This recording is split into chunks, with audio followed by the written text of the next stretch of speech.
Hi, this is Don King. And this is Mark Fuentes. And we are here to help you go from stage to screen.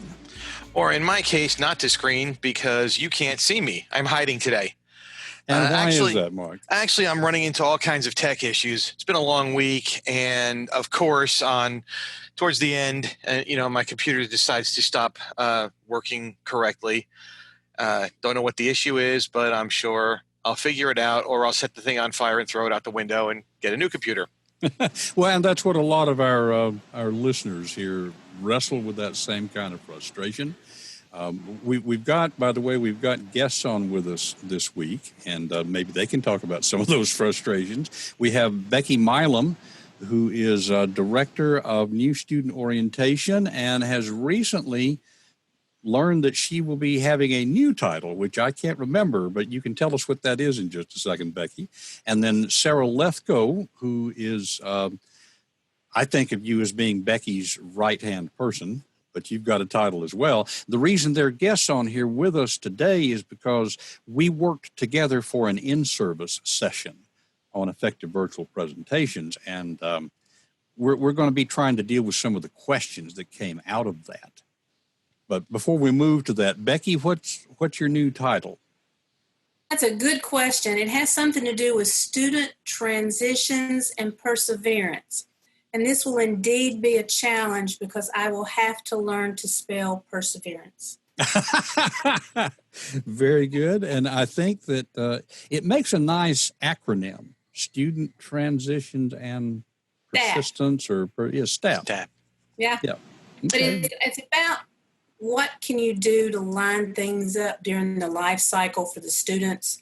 So from the time they enter the college all the way through the time they're here, we're going to try to find some consistent touch points for them to get information so they're not bounced around. We don't know what that's going to look like yet, but we know it's going to involve technology. Oh my. And a lot of interaction in virtual settings. Yes, we've got to learn quick. Okay. And there is some new technology the college has to help us address those things, the Navigate system and whatnot. So you'll probably have a big part of that. Yeah. For sure. And Sarah, remind us of what your title is. And I would say tell us what you do, but you do what 4 people would normally do, I think. It is a lot, but it's all right. I enjoy it. I am a coordinator in New Student Orientation with Ms. Becky. And it's hard to explain what I do. I do whatever I'm told.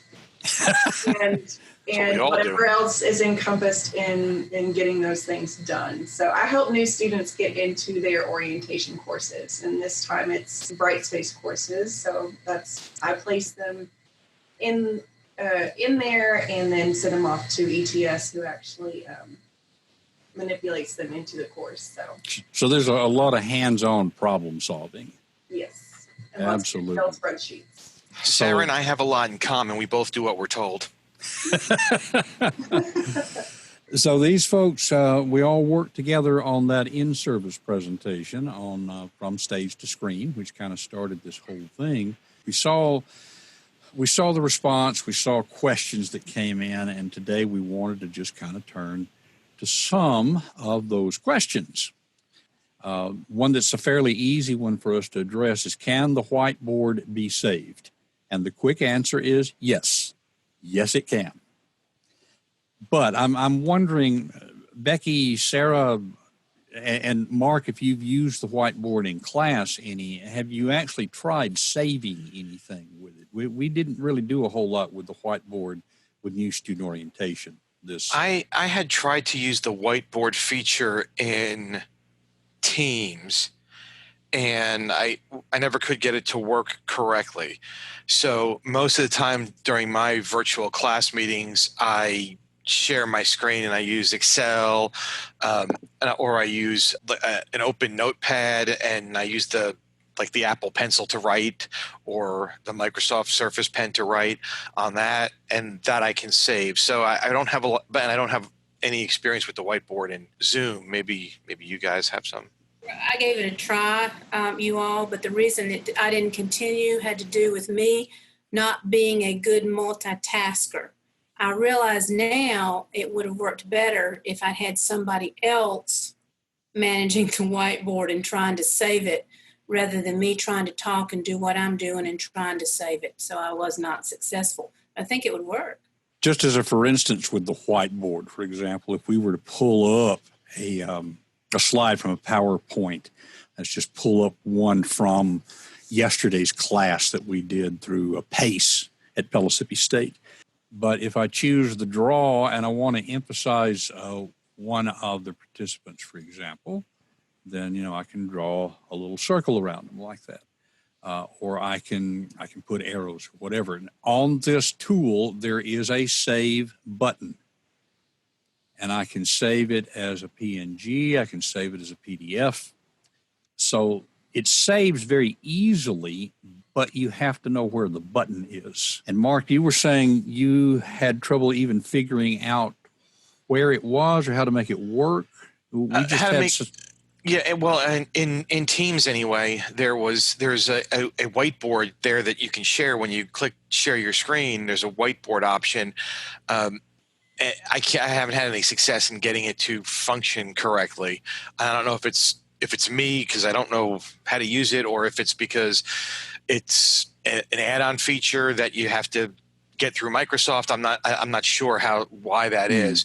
And actually, some time ago, I was working with Royce and ETS, and he couldn't get it to work either. So I kind of gave up on it for the moment anyway, in favor of using some other tools that I can pull up pretty easily, use the Surface Pen or the Apple Pencil and write, or use the cursor to highlight or whatever, and save those.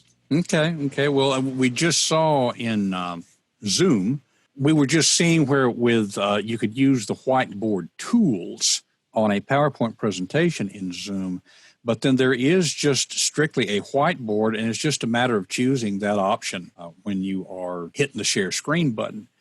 And you do have the text tool there, and you can draw and all that sort of thing. The same tool interface, including save, is available right here on the whiteboard.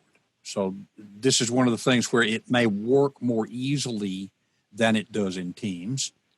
On the other hand, once we figure out how to get to it in Teams, it may work just as easily. So maybe we can do an episode about that. I was just going to say, and I'll go back and revisit the whiteboard in Teams and see if I can make a little bit more out of it at some point for a future episode.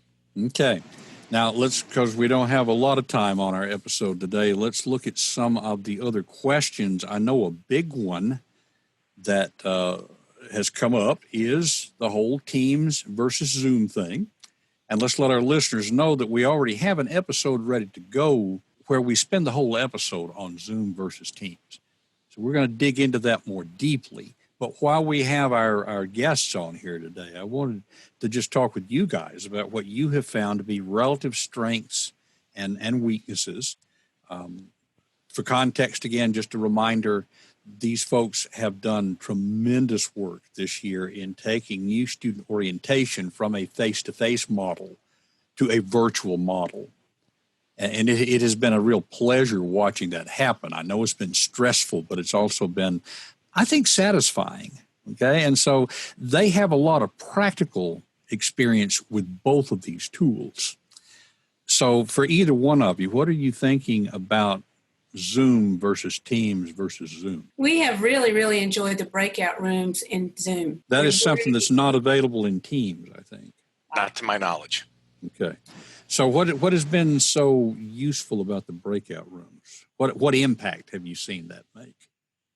When you start with 30 people who don't know each other and they have to work as a team, we have been able to put them into breakout rooms of 3 and 4 people at a time to get to know one another for 5 or 10 minutes.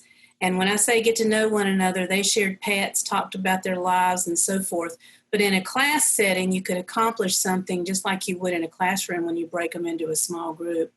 They seem to feel more connected when they've talked at length with someone else. Add to that, Sarah, what do you think about the breakout rooms? I agree. It makes them more connected, and it is hard to take 30 people and get them to operate as a team, even though they've not been in the same room with each other yet. And we've been able to accomplish that using the breakout rooms. And it's not just been one breakout room one time where 4 or 5 got together and they got to know each other and that was it. We did breakout rooms every week, and we did different topics, had them discuss different things, like she said, show pets, share personal stories, what's going on in your life. And so we got to do it 20 or so times, mixing those rooms up, and so they really got to know each other. That has been a really, really great feature on Zoom. Now, if I can ask a question about that while we're talking about it, do you need a moderator for each room, or do you just let the students go in there and have at it? So we prompt them with some questions that they can talk about with each other before they go into the rooms. I don't think a moderator is necessary, but we do ask them when they come back into the full group that they have, while in their rooms, elected someone to kind of speak for the group. So I guess someone generally will take that role on and kind of make the conversation flow or help the conversation flow. But I don't think that it's necessary to have to do that, but it has worked for us to just kind of say, hey, elect someone once you get in there to speak for your group once we come back all together. One of the things that I do in my class, like in my physical classrooms, is I give them something to work on in a group, and I intentionally leave the room so that they feel more comfortable talking to each other and working things out and getting to know each other a little bit. And it takes more time because they do spend more time not talking about the accounting topic and doing other stuff, but that's okay. And this seems to be kind of the parallel to that, and it seems to work. You brought up a good point, Mark. It is the parallel. If we were on campus, these folks would have had a chance to talk to each other before we started talking as a group. They would have gathered around and had a donut or a cookie, and they would have felt more connected because they'd had conversations. So it serves that purpose. And we've been intentional about saying, get to know one another. We do throw up a text. You can broadcast that room. The person who's in charge can type in, hey, remember to choose a spokesperson when there's a minute or two left. So I like the fact that you can type a message to remind them of something and to tell them 2 more minutes, we'll be back in our big room. Have you guys taken advantage of the ability to, as the host, to pop into rooms? Yes.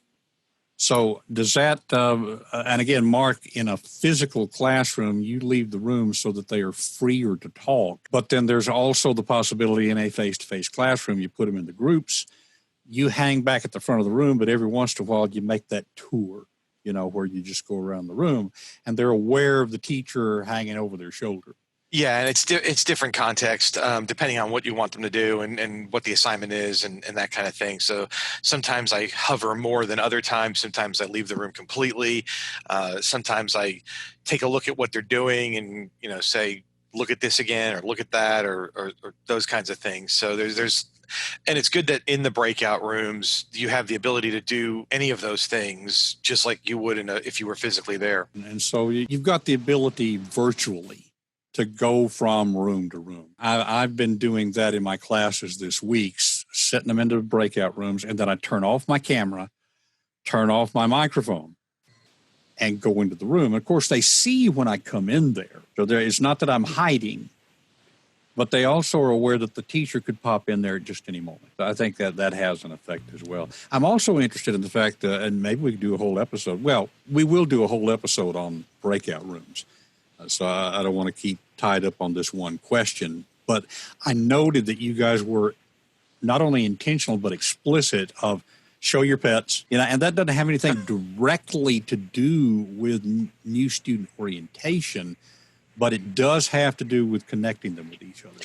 And there's a lot of things that we, even in the classroom, do to get the students to try to connect to each other. And, if you grab your cat there, Don, and hold him up in front of the camera and introduce him to everybody, that builds that community. Now you're thinking about doing that, aren't you? Well, I'm thinking about it, but, he's settled down right now. So Not going to do it. Sarah had one of her dogs, I think, under the desk there a little while ago. So yeah, it helps. It helps students to bond. Well, we probably have enough here for 2 episodes, quite honestly.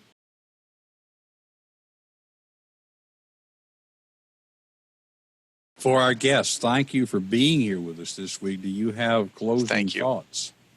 Thank you very much for having us.